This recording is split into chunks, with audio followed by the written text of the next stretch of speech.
Hello everyone, welcome to Football Unplugged with me Satwik. Continuing our series of formations in football, in today's episode we're going to talk about 3-4-3, a formation famously used by two former Chelsea managers in Antonio Conte and Thomas Tuchel, which is also used a lot by Louis van Gaal in the Dutch national team.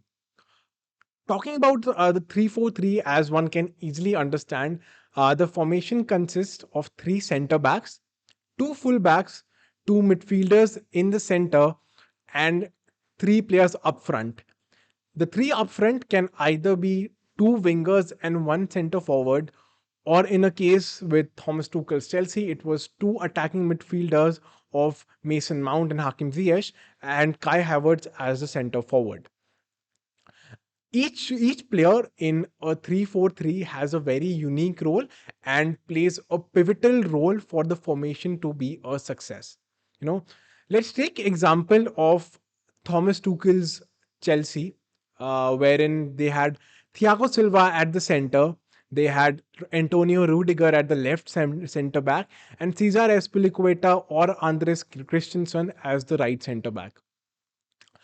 The middle of the center back is one of the most important positions where the central defender of the three would act as the ball carrier a lot of times and would also be clearing up flicks or covering up the other two center backs in the time of a counter attack or an opposition attack.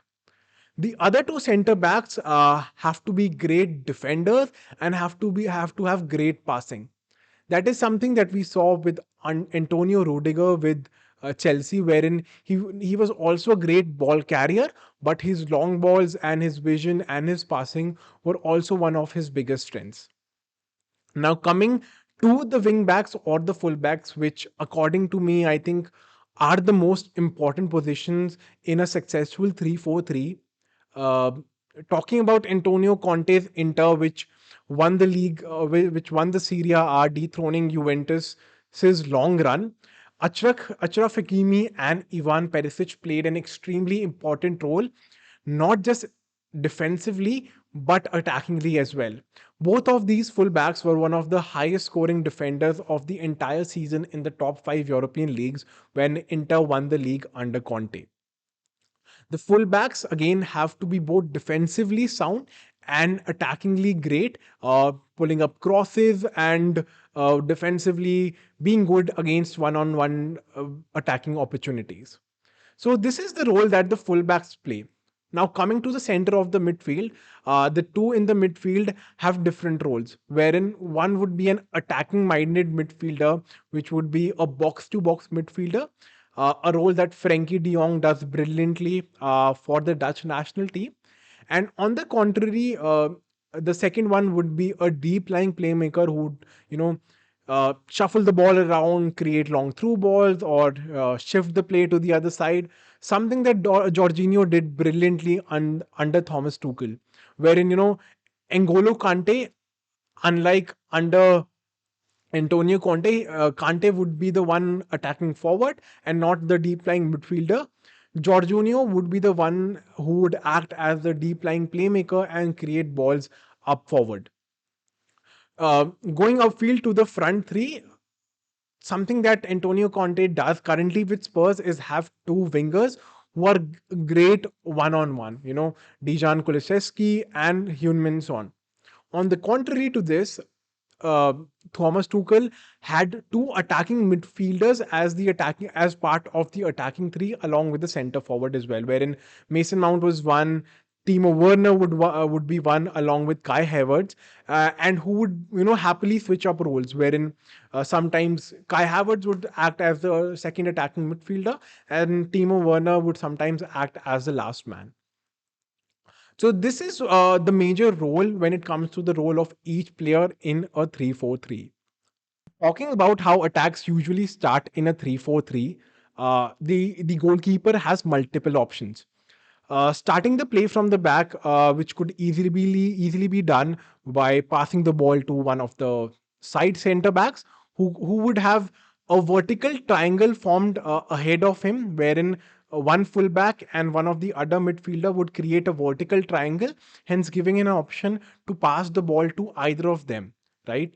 And even if they he does decide to not pass the ball, we've also seen someone like an Antonio Rudiger dribble the ball himself, take it 30-40 yards and pass it to an attacker, or even sometimes take the shot himself. In a case where the opposition plays with a 4-3-3 and all the three center backs are covered, the goalkeeper has an easy ball to play to the wing backs who should now be comparatively free. And in a case wherein even the full backs are being defended by the three or four in the midfield of the opposition, the goalkeeper has an easy ball out to the center forward, and if not him, it creates an easy space in the center for one of the midfielders to take the ball. So this is how usually attack begins while playing a 3-4-3. One of the bigger advantages of the 3-4-3 while attacking is creating 2v1s on the wings, wherein you would have one fullback coming in and the other sided winger or the attacking midfielder would create a 2v1 against the opposition fullbacks. In this case, what would also happen is the opposite wing back would also come into the D and hence create a 2 to 3 attacking options inside the D for the team to put in a cross or put in a grounded cut ball. What would also happen a lot of times is the box to box or the attacking midfielder would create a run forward in the D and give a chance to the other midfielders or the other forwards to receive a cutback and have a chance on goal. Another way of how attacking takes place in a 3-4-3 is when the wingers or when the ball is with the full back and there are multiple options for the wing back to pass to, the entire opposition would shift onto one side, and hence he would have an opportunity to switch the ball directly when the holding midfielder comes in, creates a space for him to pass the ball, and he in turn switches the ball, something that is done brilliantly by Jorginho in Chelsea. So this is how usually attack takes place in a 3-4-3. Another way is for the two attacking midfielders it is the two attacking midfielders to go to the D and attack through the center, while the center forward, which in this case acts as a fall line, comes behind to receive the ball, leaving the space for the two attacking midfielders or two wingers to then proceed. This is something that is done a lot by Harry Kane, who would come deep into the midfield, receive the ball, and leave the space for Heung-min Son to go, and then would create a lovely pass. And as we know, these two, the pair has set multiple records of passing the goal to each other or assisting or creating the goal for another. So there are a bunch of different ways how attacking usually takes place in a 3-4-3. Shifting to defense, a 3-4-3 is as solid a position or is as solid as a formation that we can get. In defense, the team can either choose to press with five in front, with the two wing backs also pressing along with the three playing up front, which ultimately forces the team to either misplace a pass or launch the ball upfield, which ultimately is won by one of the three center backs. And also a lot of times where the attacker of the opposition team has one striker isolated.